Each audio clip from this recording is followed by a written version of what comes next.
Welcome to నవలా హృదయం. ఈ వీడియోలో వసంత శిశిరం నెక్స్ట్ పార్ట్ చూసేద్దాం. కథలోకి వెళ్ళిపోదాం రండి. ఎలా అయినా వసంత్కు దగ్గరవ్వాలన్న తన ప్రణాళికలో భాగంగా వసంత్ క్యాబిన్కు వెళ్లిన సౌమ్యకు చుక్కెదురవుతుంది. ప్రాజెక్ట్ని అడ్డు పెట్టుకుని మాట్లాడాలని చూడగా ప్రాజెక్ట్ డీల్ చేస్తుంది భాస్కర్ కావడంతో అతనితో మాట్లాడమని, తనకు ఇలాంటి వాటికి సమయం లేదని తేల్చి చెప్పేస్తాడు వసంత్. సాయంత్రం 5 కావడంతో సర్దుకొని ఇంటికి వెళ్లబోతున్న శిశిరను ఆపి దెప్పిపొడుపుల పురాణం అందుకుంది సునీత. ఆమె ఎందుకలా అంటుందో అర్థం కాక అంతా తననే చూస్తుంటే అది ఇబ్బందిగా అనిపించింది శిశిరకు. సునీ మ్యామ్, మీరు ఇప్పుడు ఎందుకు ఇవన్నీ చెబుతున్నారు? నేను మీ ఇన్స్ట్రక్షన్స్ ఫాలో అయ్యాను కదా, సాధారణ స్వరంలో అడిగింది శిశిర. ఏంటి, నా ఇన్స్ట్రక్షన్స్ ఫాలో అయ్యావా? అలా అయితే నాకెందుకు ఇంకా డాక్యుమెంట్ సాఫ్ట్ కాపీ అందలేదు? పని చేయడం చేత కాకపోతే చేత కాలేదని చెప్పాలి, అంతేకాని ఇలా అబద్ధాలు చెప్పకూడదు.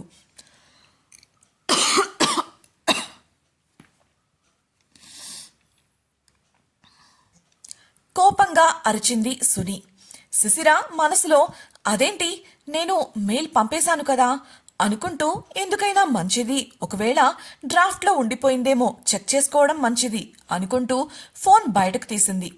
ఆమె ఫోన్లో చెక్ చేస్తుంటే, పర్లేదు, నాటకాలు బాగానే ఆడుతున్నావు, ఇప్పుడేంటి?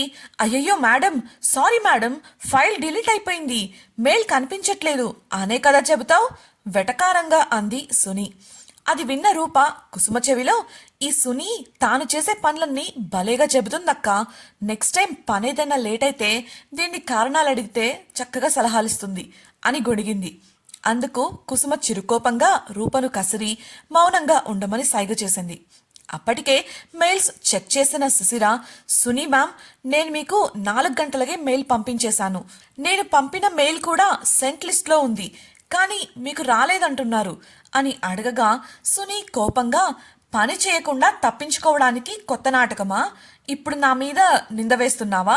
నువ్వు నాకు మెయిల్ పంపిస్తే మధ్యలో కాకెత్తుకుపోయిందా? అబద్ధాలు చెప్పడానికి కూడా హద్దుండాలి. పని ఒక్క రోజులో చేయలేకపోతే ఇంకాస్త సమయం కావాలని రిక్వెస్ట్ చేయాలి, అంతేకాని ఇలా అబద్ధాలు చెప్పకూడదు అంటూ అరిచింది. శిశిర, లేదు మ్యామ్, నేను నిజంగానే పని పూర్తి చేసి మీకు మెయిల్ చేశాను నమ్మకంగా చెప్పింది. అవునా? అయితే ఏదా మెయిల్? నా మెయిల్ అకౌంట్ తెరిచే ఉంది, మిగతా వాళ్ళు పంపిన మెయిల్స్ అన్నీ వచ్చాయి, మరి వాటిలో నీది లేదేంటి? నువ్వే చూడు అని తన డెస్క్టాప్ వంక చూపిస్తూ వెటకారంగా అంది సుని. శిశిరకు ఏం జరిగిందో అర్థం కాక చెక్ చేయాలని సుని సిస్టమ్ వద్దకు వెళ్లి మెయిల్ రిఫ్రెష్ చేసింది. 2-3 సార్లు చేసినా కూడా తాను పంపిన మెయిల్ కనిపించలేదు. మెయిల్ ఐడి చెక్ చేసింది, అది కరెక్ట్గానే మ్యాచ్ అవుతుంది. ఏంటిది అనుకుంటూ ఆలోచనలో పడిన శిశిరను సునీని చుట్టుముట్టారు ఆ టీం సభ్యులు. నీ నాటకాలు నా దగ్గర కాదు మిస్ శిశిర, నువ్వు ఆ పని ఇవాళ పూర్తి చేయలేవని నాకు తెలిసే నేను నీకు ఆ పని అప్పచెప్పాను. ఎంత రియలిస్టిక్గా నటిస్తున్నావు, కానీ నా ముందు కాదు నీ పిల్ల చేష్టలు. ఇవాళ నిన్ను ఈ ఇంటర్న్షిప్ నుండి తీయించకపోతే చూడు మనసులో అనుకుంది సుని. కుసుమ రూపలు కూడా కంగారుగా చూస్తుంటే మిగతా ఉద్యోగులు శిశిర గురించి తెలియకపోతే అడిగి తెలుసుకోవాలి, కానీ ఇలా చేయడం తప్పని సలహా ఇవ్వడం మొదలుపెట్టారు. సడన్ గా ఏదో ఆలోచన తట్టిన శిశిర సుని సిస్టమ్ మౌస్ అందుకొని స్పామ్ మెయిల్స్ చెక్ చేయగా అక్కడ కనిపించింది తాను 4 గంటలకే సునీకి పంపించిన డాక్యుమెంట్ ఉన్న మెయిల్. అది చూసిన శిశిర రిలాక్స్ అయ్యి, సునీ మ్యామ్, నేను మీకు పంపిన మెయిల్ ఇదిగో, డీటెయిల్స్ చూసుకోండి, స్పామ్ మెయిల్స్లో ఉంది ఆనందంగా చెప్పింది. అప్పటికే ఉద్యోగుల సలహాలతో ఆమెకు టెన్షన్ మొదలవగా ఇప్పుడు మెయిల్ చూడగానే సంతోషంగా అనిపించింది. శిశిర పని పూర్తి చేయడాన్ని నమ్మలేకపోతున్న సుని, శిశిర ఈ పని ఎలా పూర్తి చేసిందా అని ఆలోచిస్తూ షాక్లో నిలబడగా ఉద్యోగులలో ఒకరు, కరెక్టే, మిస్ శిశిర ఇంటర్న్ కదా, అది కూడా నిన్ననే జాయిన్ అయింది, కాబట్టి తనకు కంపెనీ మెయిల్ ఐడి జనరేట్ అయి ఉండదు, మనకు బయట మెయిల్స్ ఏవి వచ్చినా అవి స్పామ్లోనే కదా ఉంటాయి, ఇంత చిన్న లాజిక్ ఎలా మర్చిపోయారు మ్యామ్? పాపం ఆ అమ్మాయి ముందు నుండి చెబుతూనే ఉంది అని అనగా అతనికి వంత పాడారు ఇంకొంతమంది. వారి సంభాషణ వింటున్న సునీకి తల కొట్టేసినట్లయింది. అది తనకు అవమానంగా అనిపించింది, కానీ సమస్య తన వైపే ఉండటంతో కప్పిపుచ్చుకోవాలని ప్రయత్నించింది. చాలు చాలు, ఏదో టెన్షన్లో ఉండి అలా జరిగింది, వెళ్ళి ఎవరి పనులు వాళ్ళు చూసుకోండి, అందరినీ అక్కడి నుంచి పంపించేస్తూ చెప్పింది సుని. కుసుమ జాగ్రత్త అన్నట్లు శిశిరను చూసి తన సీట్ వద్దకు వెళ్ళిపోగా ఫైల్ డౌన్లోడ్ చేసి పరీక్షించింది సునీత. స్క్రీన్ వంక చూస్తూనే, పర్లేదు, ఇంత డేటాని త్వరగానే టైప్ చేశావు, ఇంతకీ ఎలా చేశావు? శిశిర ఎలా పని పూర్తి చేసిందో అన్న అనుమానం, అలాగే తెలుసుకోవాలన్న ఆసక్తి కొద్దీ సౌమ్యంగా అడిగింది సుని. శిశిర మొహమాటంగా నవ్వి, నాకు ఇలాంటి పని సర్వసాధారణంగానే వచ్చు మ్యామ్, డేటా ఎడిటింగ్కి ఒకప్పుడు ఫ్రీలాన్స్ చేసేదాన్ని అని చెప్పగా, అవునా అన్నట్లు చూసింది సునీత. అప్పటి వరకు పేలడానికి సిద్ధంగా ఉన్న అగ్నిపర్వతంలా రగిలిపోయిన సుని ఒక్కసారిగా చల్లటి మంచు పర్వతంలా చల్లగా మాట్లాడటం చూసి షాక్ అయింది శిశిర. కానీ ఇవన్నీ తనకెందుకు అనుకొని, మ్యామ్, మీరు నాకు అప్పగించిన పనులన్నీ పూర్తయ్యాయి, ఇక నేను వెళ్ళొచ్చుగా అని ప్రశ్నించగా సుని తడబడి తగ్గి సౌమ్యంగా, ఆ శిశిర, వెళ్ళొచ్చు కానీ అంటూ ఇంకా ఏదో చెప్పబోతున్నంతలో, సరే బాయ్ మ్యామ్, బ్యాగ్ తగిలించుకుంటూ చెప్పి సుని చెబుతున్నది కూడా వినకుండా అక్కడి నుండి వేగంగా వెళ్ళిపోయింది శిశిర. శిశిర తనను పట్టించుకోలేదని కోపం వచ్చినప్పటికీ వెంటనే తగ్గి మనసులో, ఈ అమ్మాయి చాలా టాలెంటెడ్గా నాకు ఉపయోగపడేలా ఉంది, ఎలా అయినా సరే నా కంట్రోల్లోకి తెచ్చుకొని బాగా ఉపయోగించుకోవాలి, నేను అనుకున్నది చెయ్యాలన్నా సాధించాలన్నా నాకు ఇలాంటి వాళ్ళ అవసరం ఉంటుంది. శిశిర, నిన్ను నా దారికి అడ్డు రాకుండా చేసి ఎలా నా కలకు మెట్టుగా మార్చుకోవాలో నాకు బాగా తెలుసు. వెళ్ళిపోతున్న శిశిరను చూస్తూ ఈవిల్గా నవ్వుకుంది సుని. ఎక్కడో ఊరి చివరన పొలిమేరలో ఉన్న ఒక పాడుబడిన గుడికి ఎదురుగా నిలబడి ఉన్నారు మధు, వీణలు. ఆ గుడి వాలకం చూసిన మధు చిరాకుగా ముఖం పెట్టి, వీణ, ఐడియా ఇస్తానని ఇలా దెయ్యాల కొంపకు తీసుకువచ్చావేంటి అని మండిపడగా, కాస్త ఆగు మధు, ఇది దెయ్యాల కొంప కాదు, దెయ్యాలను వదిలించే గుడి, ఒకప్పుడు ఈ ప్రాంతంలో పవర్ఫుల్ అమ్మవారి గుడి అని వివరించింది వీణ.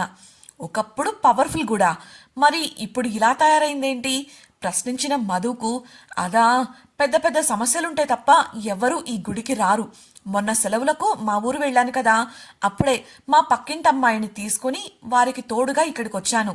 ఆ అమ్మాయికి దెయ్యం పట్టి రాత్రులు జనాలకు మనశ్శాంతి లేకుండా చేస్తుంటే ఇక్కడికి తీసుకొచ్చి ఒక రాత్రి నిద్ర చేయించారు. తెల్లవారేసరికి దెయ్యం ఆ అమ్మాయిని వదిలేసింది. మళ్ళీ ఆ అమ్మాయి జోలికి కూడా రాలేదు. ఈ గుడి గురించి నాకు తెలిసింది అని చెప్పింది వీణ.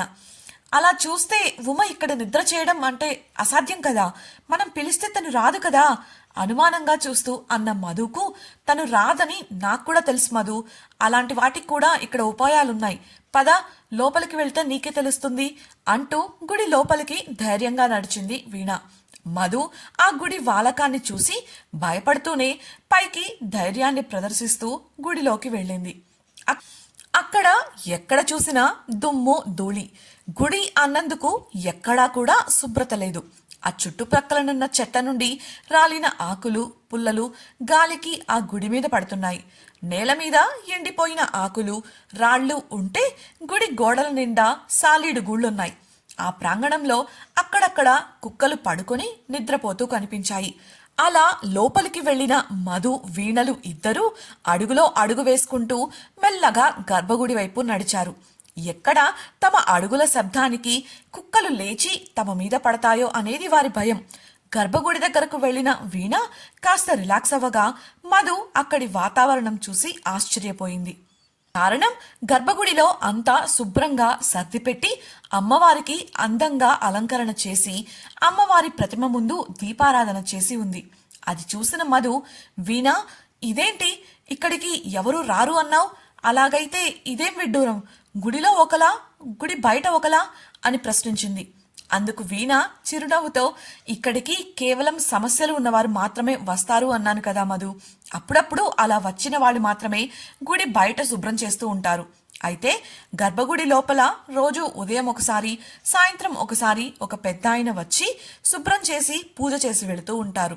ఆయన వయసు మీద పడటం వల్ల బయట శుభ్రం చేయలేరట.